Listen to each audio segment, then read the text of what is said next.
Welcome to study जुगाड़। आज आम पढ़ा फंडामेंटाल राइट्स। तो फंडामेंटाल राइट्स पढ़ा आगे आमको केतना बेसिक जिन आइडिया ना पड़ो। जमीक आम देशर स्वाधीनता पर आम देश को आगे बढ़ापी केतना बेसिक ब्लू प्रिंटर आवश्यकता थी।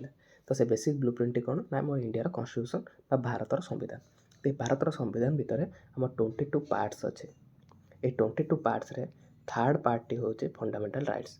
आउ 22 पार्ट्स रे टोटाल 395 आर्टिकल अच्छे। आ 395 आर्टिकल 250 आर्टिकल आम कौन अणाई ना गवर्नमेंट ऑफ इंडिया एक्ट 1935 रू। आउ यहाँ क्वेश्चन भी आसे मैक्सिमम आर्टिकल आम कौट बर कराई ना गवर्नमेंट ऑफ इंडिया एक्ट 1935 रू। आउ अन्य जी रहा 145 आम डिफरेंट कंट्री मान बर कराई जमी जर्मनी ऑस्ट्रेलिया यूएसए तो एम अणाई। तो ये आम पढ़ा फंडामेंटाल राइट्स।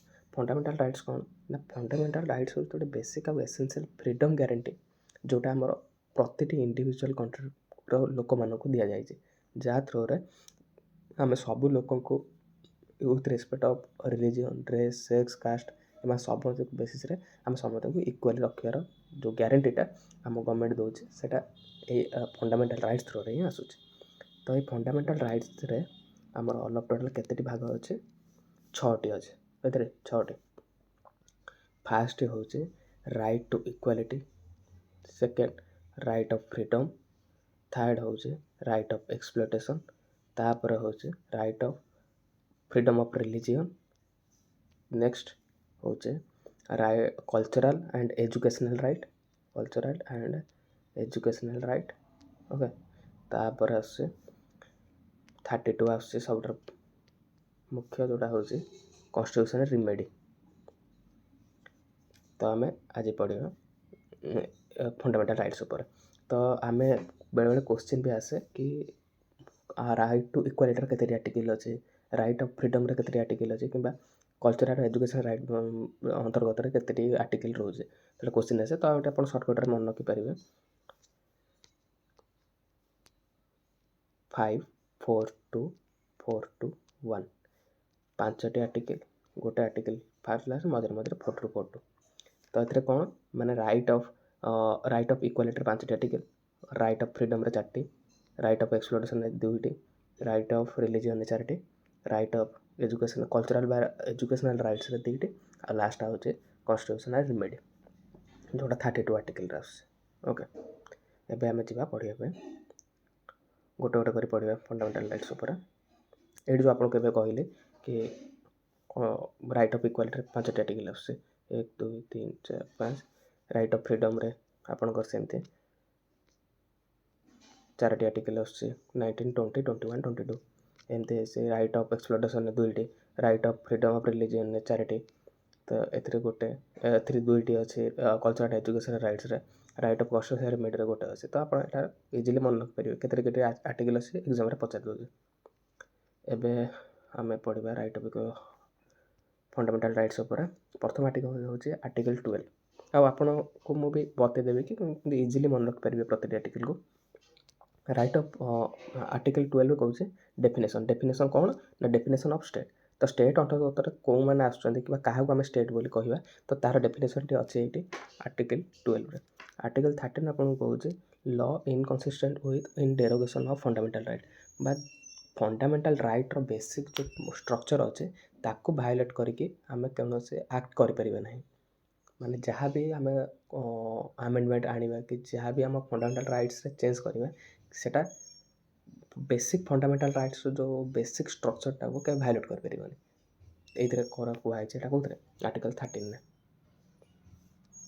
तो तापर हम आसवा राइट ऑफ इक्वालिटी जोटा आप कहते 5टी आर्टिकल अच्छे। तो फास्ट आस आर्टिकल 14 जो तो कौन equal protection of law and equality before law, equal protection of law and equality before law. Equality before law आपको कौचे कि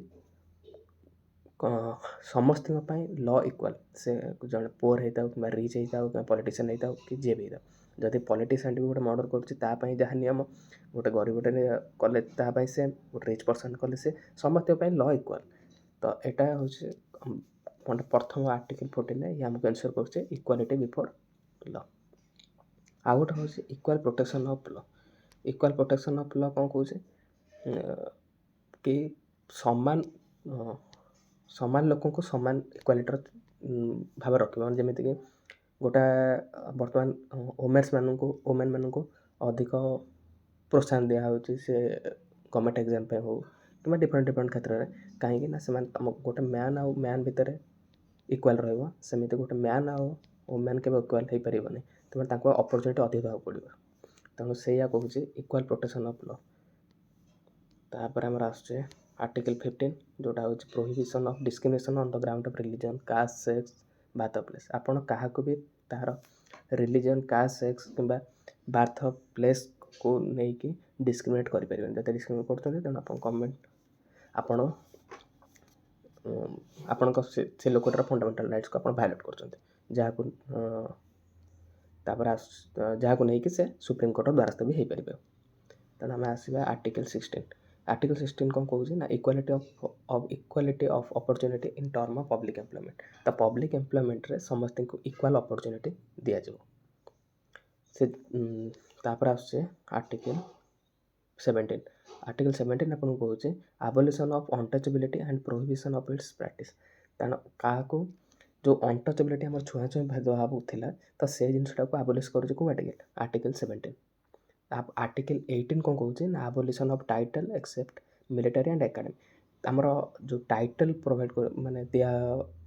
କାହାକୁ ଦିଆଯାଇପାରିବନି। ଯେମିତିକି ଆପଣ ଆଗରୁ ରାଜା ଥିଲେ, ରାଜାଧିରାଜ ରାଜା କୁହାହେଉଥିଲା, ତାଙ୍କୁ ଯେଉଁ ବି ଟାଇଟଲ୍ ସବୁ ନେଉଥିଲେ ସେଗୁଡ଼ାକୁ ଆବୋଲିସନ୍ କରାହେଲା କି ସେମିତି ରହିବନି। ସେମିତି ହେଲେ କ'ଣ ନା ସେ ଡିସ୍କ୍ରିମିନେଟ୍ ହେଉଥିଲା କି ହାୟର କାଷ୍ଟରେ ଯେଉଁମାନେ ରହିଲେ ରାଜା କି ଯେଉଁମାନେ ରହିଲେ ସେମାନେ ଏମାନଙ୍କୁ ଇଏ କରୁଥିଲେ, ତ ସେମାନଙ୍କ ପାଇଁ ଟାଇଟଲ୍ଟିକୁ ଆବୋଲିସ୍ କରାଯାଇଛି। କିନ୍ତୁ ଏଠି ଏକ୍ସେପ୍ସନ୍ ଅଛି କି ମିଲିଟାରୀ ଓ ଏକାଡେମିରେ ଟାଇଟଲ୍ ଦେଇହେବ। ଯେବେ ଆପଣ ଜାଣିଥିବେ ଲିeutenant କିମ୍ବା ମିଲିଟାରୀ ପର୍ସନମାନଙ୍କୁ ଦିଆଯାଉଛି ମେଜର, ତ ଏସବୁ ଟାଇଟଲ୍ ଦିଆହେଉଛି, ସେଇଟା ଏକ୍ସେପ୍ସନ୍। ଏଥିରେ ଏକାଡେମୀରେ ବି ଆପଣ ଯେଉଁ PhD ହୋଲ୍ଡର ଅଛନ୍ତି ଇଏ ଅଛି ତା ଆଗରୁ PhD ଲେଖୁଛନ୍ତି, ତ ସେଗୁଡ଼ିକ ଏକ୍ସେପ୍ସନ୍ କରାଯାଉଛି। ତ ଏବେ କେମିତି ମନେ ରଖିବେ ଏଗୁଡ଼ାକୁ? ତ ଦେଖନ୍ତୁ ଆର୍ଟିକଲ୍ 16 ହେଉଛି କ'ଣ କହୁଛି ନା ଇକ୍ୱାଲ୍ ଅପରଚୁନିଟି ଅଫ୍ ଗଭର୍ଣ୍ଣମେଣ୍ଟ ଏମ୍ପ୍ଲୟରେ ସମସ୍ତଙ୍କୁ ଇକ୍ୱାଲ୍ ଅପରଚୁନିଟି ଦିଆଯିବ। ଆପଣ 16କୁ ଦେଖନ୍ତୁ, ଏଇଠି ବୁଝି ଦେଉଛି ଆପଣଙ୍କୁ। 16 ଦେଖନ୍ତୁ, 16 ଯେଉଁ ଲେଖୁଛନ୍ତି, ଏଇ ଯେଉଁ 6ଟି ଲେଖୁଛନ୍ତି ଆପଣ, ଏଇ ଯେଉଁ 6ଟି ଲେଖୁଛନ୍ତି, ତ 6ଟି ଆପଣ ଏମିତି ଏଇଠି ଭିତରକୁ ଯାଉଛି ନା, ତ ସେଇଟାକୁ ଆପଣ ଇମାଜିନ୍ କରନ୍ତୁ, ଏମିତି ଇମାଜିନ୍ କରନ୍ତୁ ଏଇଟା 6 ଏମିତି ଯାଇକି ଓ ହିସାବରେ ଇମାଜିନ୍ କରନ୍ତୁ। 6କୁ ଓ ହିସାବରେ ଆପଣ ଇମାଜିନ୍ କରନ୍ତୁ। ଏଇ ଯେଉଁ ବାଡ଼ିଟି ମଝିରେ ଅଛି ତାକୁ ଏମିତି ଓ ହିସାବରେ ଇମାଜିନ୍ କରନ୍ତୁ। ଓରୁ ଆପଣ କରିପାରିବେ OSSC, ଯେଉଁଥିରେ ଆପଣ ଏକ୍ଜାମ୍ ଦିଅନ୍ତି, ଯିଏ ଆମ ଏକ୍ଜାମ୍ କଣ୍ଡକ୍ଟ କରନ୍ତି। ତ ସେଥିରୁ ଆପଣ ମନେ ରଖିପାରିବେ କି ଗଭର୍ଣ୍ଣମେଣ୍ଟ ପବ୍ଲିକ୍ ଏମ୍ପ୍ଲୟମେଣ୍ଟରେ ସମସ୍ତଙ୍କୁ ଇକ୍ୱାଲ୍ ହିଁ ରଖାଯିବ। ଆର୍ଟିକଲ୍ 17 ଆପଣ ମନେ ରଖିପାରିବେ 17ରୁ ମନେ ରଖିପାରିବେ ଖତରା କ'ଣ ନା ଆପଣ ଯେଉଁ ଥାଏ କି ଅନ୍ୟ ଜାତି ଛୁଆଁଛୁଇଁ ଯେଉଁ ଭେଦଭାବ ଥିଲା କି ଅନ୍ୟ ଜାତିକୁ ଛୁଇଁଲେ ସେମାନେ ଆମ ପାଇଁ ଖତରା ହେବେ, ସେ 17ରୁ ଖତରା କରିକି ଆପଣ ମନେ ରଖିପାରିବେ ଆର୍ଟିକଲ୍ 17। ଏଇଟା ଆପଣଙ୍କୁ ମୁଁ ମନେ କହୁଛି କି ଆପଣ ନିଜର ବି ନିମୋନିକ୍ସ ତିଆରି କରିପାରିବେ, କିନ୍ତୁ ମୁଁ ବତେଇ ଦେଉଛି କି ଆପଣ ଏମିତି ବି ମନେ ରଖିପାରିବେ ଜିନିଷ ଗୁଡ଼ିକୁ। ତ ଆର୍ଟିକଲ୍ 18କୁ କେମିତି ମନେ ରଖିବେ ନା ଆର୍ଟିକଲ୍ 18ରୁ 18 ନମ୍ବର ମନେ ରଖିପାରିବେ। ଯେ କ୍ରିକେଟ୍ ଦେଖୁଥିବେ ରିଲେଟ୍ କରିପାରିବେ ଆପଣ କାହାର ଆର୍ଟିକଲ୍ ଯେଉଁ 18 କାହାର ଜର୍ସି ନମ୍ବର କୋହଲିର, ତ ସେଠୁ ମନେ ରଖିପାରିବେ। କାରଣ କୋହଲିକୁ ତାଙ୍କ ଫ୍ୟାମିଲି କ'ଣଟା କହନ୍ତି, କିଙ୍ଗ କୋହଲି। ତ ସେ କିଙ୍ଗ କୋହଲିରୁ ଆପଣ ମନେ ରଖିପାରିବେ, ତାଙ୍କୁ ଟାଇଟଲ୍ ଦେଇଛନ୍ତି ନା, ତ ସେଇଠୁ ମନେ ରଖିପାରିବେ ଆବୋଲିସନ୍ ଅଫ୍ ଟାଇଟଲ୍, କି ଟାଇଟଲ୍ ଦେଇହେବ ନାହିଁ କାହାକୁ। ଯେଉଁ ଏକ୍ସେପ୍ସନ୍ ଦୁଇଟା ବି ମନେ ରଖିଥିବେ। ନେକ୍ସଟ ଆସିବା right to freedom. Right of ଫ୍ରିଡ଼ମ୍ରେ ଆମର ଆସୁଛି 4ଟି ଆର୍ଟିକଲ୍। 4-1। ତ ଏଥିରେ ଆସୁଛି 4ଟି ଆର୍ଟିକଲ୍। ଫାର୍ଷ୍ଟ ବହୁତ ଇମ୍ପୋର୍ଟାଣ୍ଟ ଗୋଟେ ହେଉଛି protection of 6 rights regarding the freedom of. ଏଥିରେ ମାନେ ଲୋକର ଫ୍ରିଡ଼ମ୍ ଅଫ୍ ସ୍ପିଚ୍ କଥା କହୁଛନ୍ତି। ଯଦି ପଚାରିବ ଫ୍ରିଡ଼ମ୍ ଅଫ୍ ସ୍ପିଚ୍ କେଉଁ ଆର୍ଟିକଲ୍ ରିଲେଟେଡ୍ ନା ଆର୍ଟିକଲ୍ 19। ତ ଏଥିରେ ଆକ୍ଚୁଆଲି 6ଟି ସବ୍ କ୍ଲଜ୍ ଅଛି। ଏ ସବ୍ କ୍ଲଜ୍ କ'ଣ ଆପଣ କେମିତି ମନେ ରଖିପାରିବେ ତା ପାଇଁ ସର୍ଟକଟ୍ଟେ କହୁଛି ଆପଣଙ୍କୁ। ସେ ହେଉଛି ଆପଣ ମନେ ରଖିପାରିବେ ସାମ୍ରୋ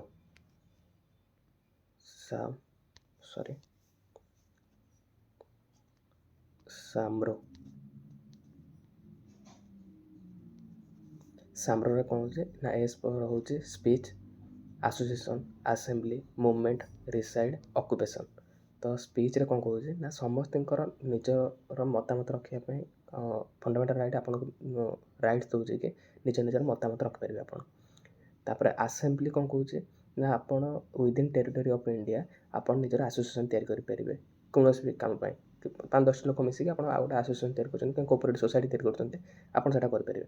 ତାପରେ ଏରେ କ'ଣ କହୁଛି ଆଉ ଗୋଟେ ଆସେମ୍ବଲି ଆପଣ ୱିଦାଉଟ୍ ଆର୍ମରେ ମାନେ କୌଣସି ବନ୍ଧୁକ କିମ୍ବା କୌଣସି ଗୋଟେ ଯାହା ବି ଅଛି ତ ସେଗୁଡ଼ିକୁ ନ ଧରିକି ଆପଣ କୌଣସି ଭାବେ ପିସଫୁଲ୍ ଭାବରେ ଆସେମ୍ବଲି କରିପାରିବେ। ଆଉ ଗୋଟେ ହେଉଛି ମୁଭ୍, ଆପଣ ୱିଦିନ୍ ଟେରିଟୋରି ଅଫ୍ ଇଣ୍ଡିଆ ଆପଣ କେଉଁଠି ବି ମୁଭ୍ କରିପାରିବେ। ଆଉ ରିସାଇଡ଼୍ ହେଉଛି ଆପଣ କେଉଁଠି ରହୁଛନ୍ତି।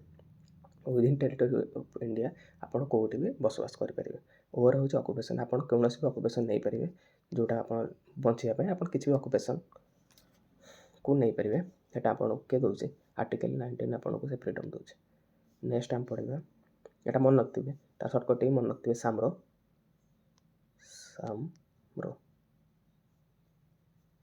ଓକେ, ନେକ୍ସଟ ଆମେ ପଢ଼ିବା ଆର୍ଟିକଲ୍ 20। ଆର୍ଟିକଲ୍ 20 କହୁଛି ପ୍ରୋଟେକ୍ସନ୍ ଇନ୍ କନଭେନ୍ସନ୍ ଅଫେନ୍ସ। ତ ଆରେଷ୍ଟ ମାନେ କେସ୍ରେ ଆପଣଙ୍କ ପାଖରେ କେଉଁ ରାଇଟ୍ ରହୁଛି? ଆପଣଙ୍କ ପାଖରେ ରାଇଟ୍ ରହୁନି, ଯିଏ ମାନେ ଡିଟେନସନ୍ କରୁଛନ୍ତି ଆପଣଙ୍କୁ ସେମାନେ କେଉଁ ଜିନିଷ ଉପରେ ଆପଣ କେଉଁ କେସ୍ରେ ହିଁ ଆପଣ ନିଜର ରାଇଟ୍ କ'ଣ ରହୁଛି ସେଇଟା ଆମକୁ କହୁଛି କି ଆର୍ଟିକଲ୍ 20। ଆର୍ଟିକଲ୍ 20ରେ କ'ଣ ଅଛି ନା 3ଟି ଅଛି, 20A, B, C। ଏ କ'ଣ କହୁଛି ନା ଗୋଟେ ଧର କୌଣସି ଲ ଏବେ ନାହିଁ, ତ ସେଇଟା ଏବେ ନାହିଁ ଆଉ ଆପଣ ସେ କ୍ରାଇମ୍ଟି ଏବେ କରୁଛନ୍ତି, ତ ସେ ଲ ଯେପର୍ଯ୍ୟନ୍ତ ଆସିନାହିଁ ସେଥିପାଇଁ ଆପଣ ଦୋଷୀ ସାବ୍ୟସ୍ତ ଫ୍ୟୁଚର୍ରେ ହୋଇପାରିବେ ନାହିଁ। ଧର କି ଗୋଟେ ଏକ୍ଜାମ୍ପଲ୍ ନିଅନ୍ତୁ କି ରାତି 10ଟା ପରେ ନେଟ୍ ୟୁଜ୍ କଲେ ଆପଣଙ୍କୁ ଜେଲ୍ ହେବ, କିନ୍ତୁ ଏବେ ସେ ଲଟା ତ ନାହିଁ ନା, ତ ସେଇଟା ତେବେ ଆସିବ ଇମ୍ପ୍ଲିମେଣ୍ଟ ହେବ, ସେଇଟା କେବେ ରିଭର୍ସ ଆସିକି ଆପଣଙ୍କୁ ଦୋଷୀ ସାବ୍ୟସ୍ତ କରିପାରିବ ନାହିଁ। ତ ସେଇଟା ଆର୍ଟିକଲ୍ ଏରେ କହୁଛି, 20Aରେ କହୁଛି। 20B କ'ଣ କହୁଛି ନା ଡବଲ୍ ଜିଓପାର୍ଡି କଥା କହୁଛି, ମାନେ ଗୋଟେ ସେମ୍ ଅଫେନ୍ସ ପାଇଁ ଆପଣ 2 ଥର ଦୋଷୀ ସାବ୍ୟସ୍ତ ହୋଇପାରିବେନି। ଧର ଆପଣ କାହାକୁ ଗୋଟେ ଚାପୁଡ଼ାଟେ ମାରିଦେଲେ, ତ ସେ ଚାପୁଡ଼ାଟେ ମାରିବା ପାଇଁ ଆପଣ ଥରେ ହିଁ ଦୋଷୀ ସାବ୍ୟସ୍ତ ହୋଇପାରିବେ, ନାଇଁ କି 2 ଥର ଦୋଷୀ ସାବ୍ୟସ୍ତ ହେବେ, ଆପଣ 2 ଥର ଦଣ୍ଡ ପାଇବେ, କେବେ ହେଇପାରିବନି। ଯଦି କୋର୍ଟ ଆପଣଙ୍କୁ ଥରେ ତା ପାଇଁ ଜୋରିମାନା କରୁଛେ ତ ସେହି ସେମ୍ ଅଫେନ୍ସ ପାଇଁ ଆପଣ ଥରେ ହିଁ ଦୋଷୀ ସାବ୍ୟସ୍ତ ହୋଇପାରିବେ।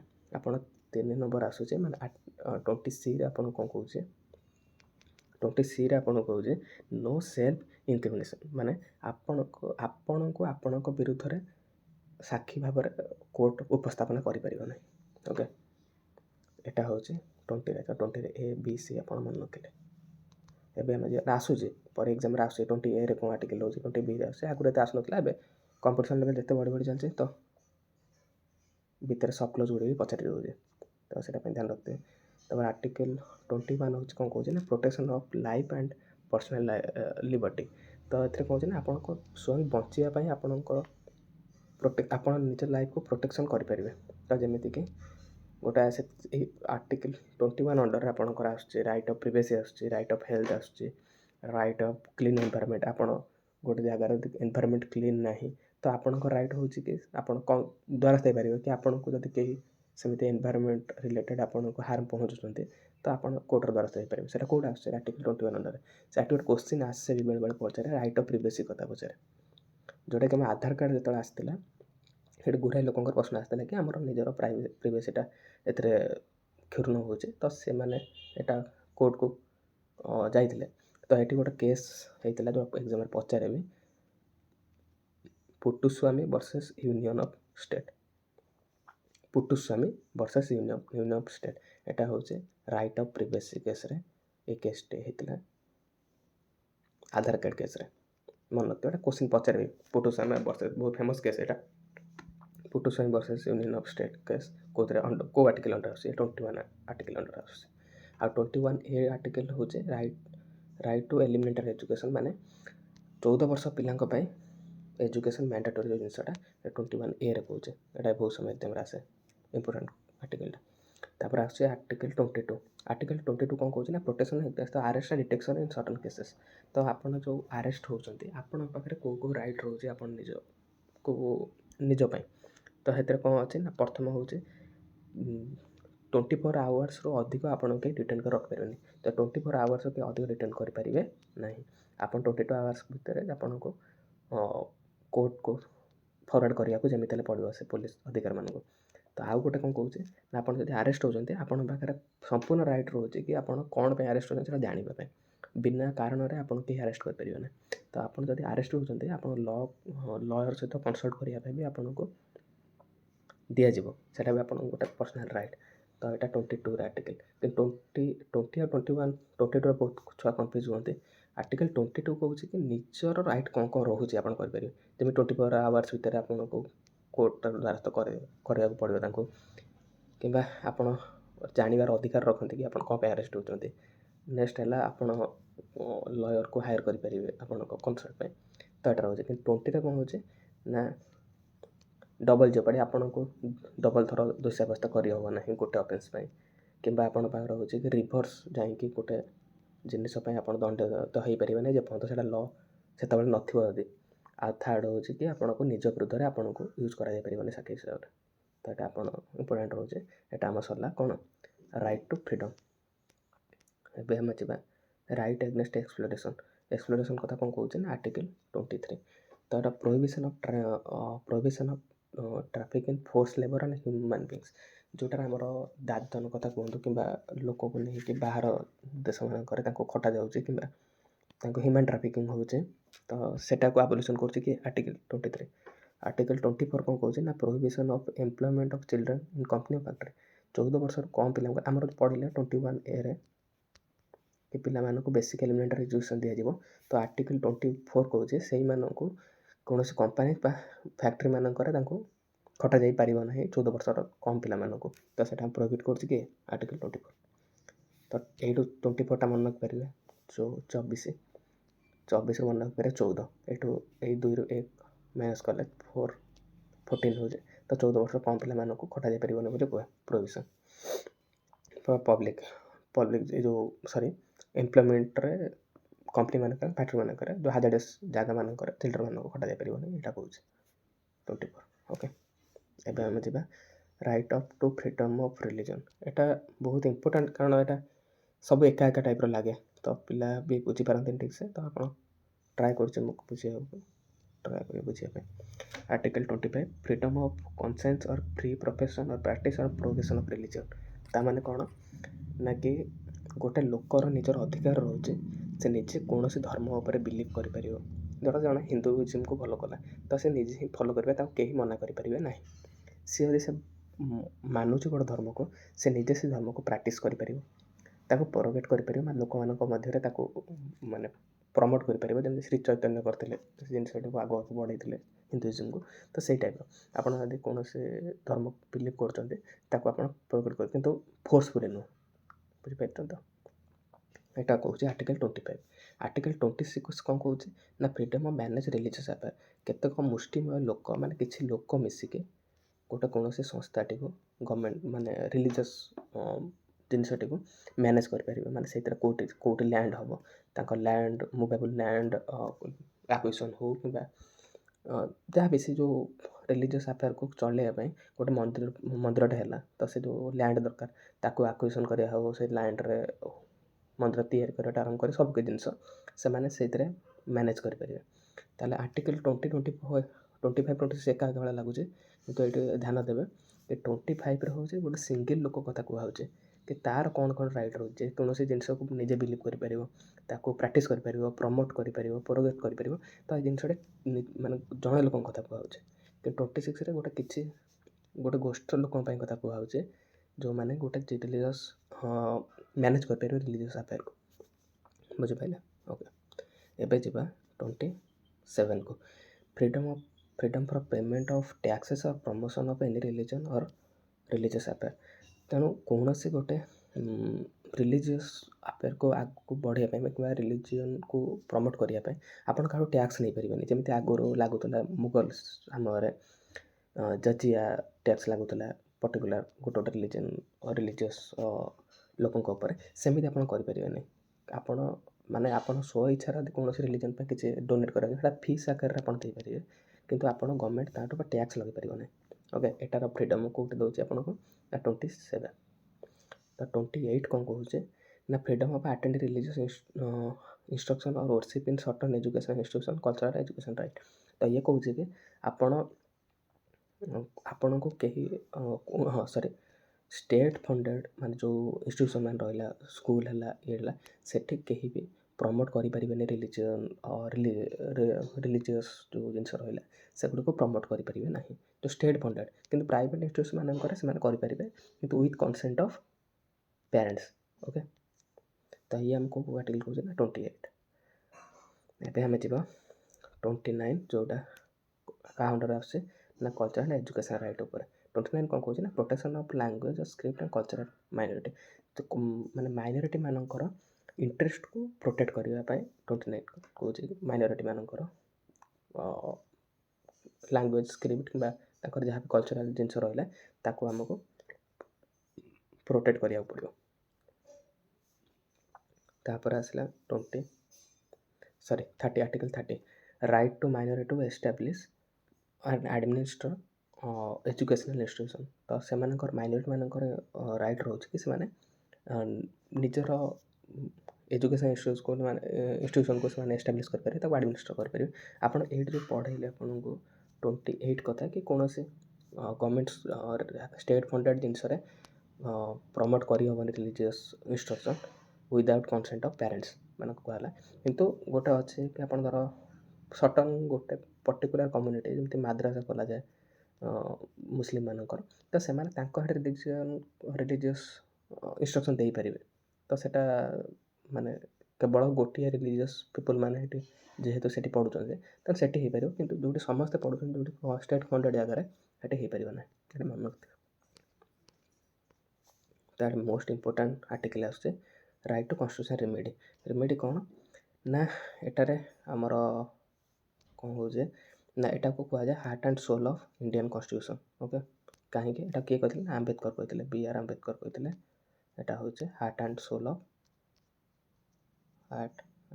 Of Indian constitution. ଓକେ, କାରଣ ଆପଣଙ୍କୁ ତ ସବୁ ରାଇଟ୍ ଲେଖି ଦିଆଗଲା କି ସବୁ ଯାକ ରାଇଟ୍ ଦେବା ପାଇଁ ବାଧ୍ୟ ଗଭର୍ଣ୍ଣମେଣ୍ଟ, କିନ୍ତୁ ଯଦି ସେଟାକୁ ଭାୟୋଲେଟ୍ ହେଲା କିମ୍ବା କେହି ତାକୁ ନ ମାନିଲା, ବେସିକ୍ ରାଇଟ୍ ଲୋକମାନେ ନ ପାଇଲେ, ତେଣୁ ଆପଣ ଏଇ ଆର୍ଟିକଲ୍ 32 ଅଣ୍ଡରରେ ଆପଣ ସୁପ୍ରିମକୋର୍ଟର ଦ୍ୱାରସ୍ଥ ହୋଇପାରିବେ।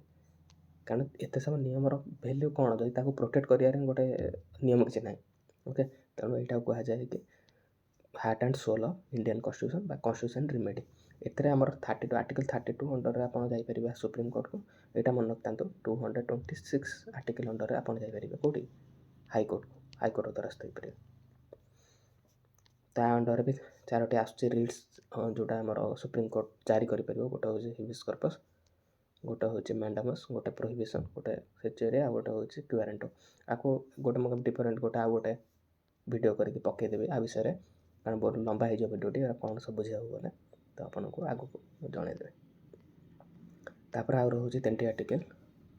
ଗୋଟେ ହେଉଛି ଆର୍ଟିକଲ୍ 33 ଯେଉଁଟା କହୁଛି କି ଇଏ ଲିମିଟ୍ କରୁଛି ପାୱାରକୁ, ଯେମିତିକି ଆମର କହୁଛନ୍ତି ଆମର ରାଇଟ୍ ଅଫ୍ ଇକ୍ୱାଲିଟି ରହୁଛି, ଯାହା ବି ଆମ ଫ୍ରିଡ଼ମ୍ ଅଫ୍ ସ୍ପିଚ୍ ରହୁଛି, କିନ୍ତୁ ସର୍ଟନ୍ ଜିନିଷରେ ଆମ ଲିମିଟ୍ କରାହେଇଛି। ଯେମିତିକି ଆର୍ମ ଫୋର୍ସେସ୍ ମାନଙ୍କରେ, ପାର୍ଲାମେଣ୍ଟାରୀ ଫୋର୍ସେସ୍ ଏମାନଙ୍କ ପୋଲିସ୍ ଏମାନଙ୍କ ପାଖରେ, ଇଣ୍ଟେଲିଜେନ୍ସ ଏଜେନ୍ସି ପାଖରେ ଫ୍ରିଡ଼ମ୍ ଅଫ୍ ସ୍ପିଚ୍ ନାହିଁ। ଯଦି ଇଣ୍ଟେଲିଜେନ୍ସରେ କିଏ ଗୋଟେ କାମ କରିଛି ତ ସିଏ ଫ୍ରିଡ଼ମ୍ ଅଫ୍ ସ୍ପିଚ୍ ଆଧାରରେ କାହାକୁ ନେଇକି ତାର ଆମ ଇଣ୍ଟରନାଲ୍ ମ୍ୟାଟରକୁ ସେୟାର କରିଦେଲା ତ ଆମ ଦେଶ ପାଇଁ କ୍ଷତି ନା। ତେଣୁ ଏଟାକୁ ଆମର ଫ୍ରିଡ଼ମ୍ ଅଫ୍ ସ୍ପିଚ୍ ମାନେ ଏମାନଙ୍କର କିଛି ଫଣ୍ଡାମେଣ୍ଟାଲ୍ ରାଇଟ୍ସକୁ ଲିମିଟ୍ କରାହେଇଛି ପାର୍ଲାମେଣ୍ଟ ଦ୍ୱାରା। ତ ଏଇଟା ଆସୁଛି ଆର୍ଟିକଲ୍ 33 ଅଣ୍ଡରରେ। ଆର୍ଟିକଲ୍ 34 କ'ଣ କହୁଛି ନା provide for restriction of fundamental right while martial law is force. କ'ଣ ଯେତେବେଳେ ଆର୍ମି ମାନଙ୍କର ଦ୍ୱାରା କୌଣସି ଜାଗାରେ ମିଲିଟାରୀ ରୁଲ୍ ଲାଗିଛି ତ ସେଠି ରେଷ୍ଟ୍ରିକ୍ସନ୍ କରାହେବ କେମିତି ଫଣ୍ଡାମେଣ୍ଟାଲ୍ ରାଇଟ୍ସର, ସେଇଟା ଆର୍ଟିକଲ୍ 34 ଅଣ୍ଡରରେ ଅଛି। ଓକେ, ଏବେ ଆସିବା 35 ଆର୍ଟିକଲ୍ କ'ଣ କହୁଛି ନା ଏମ୍ପାୱାର କରୁଛି parliament two make A law in fundamental right.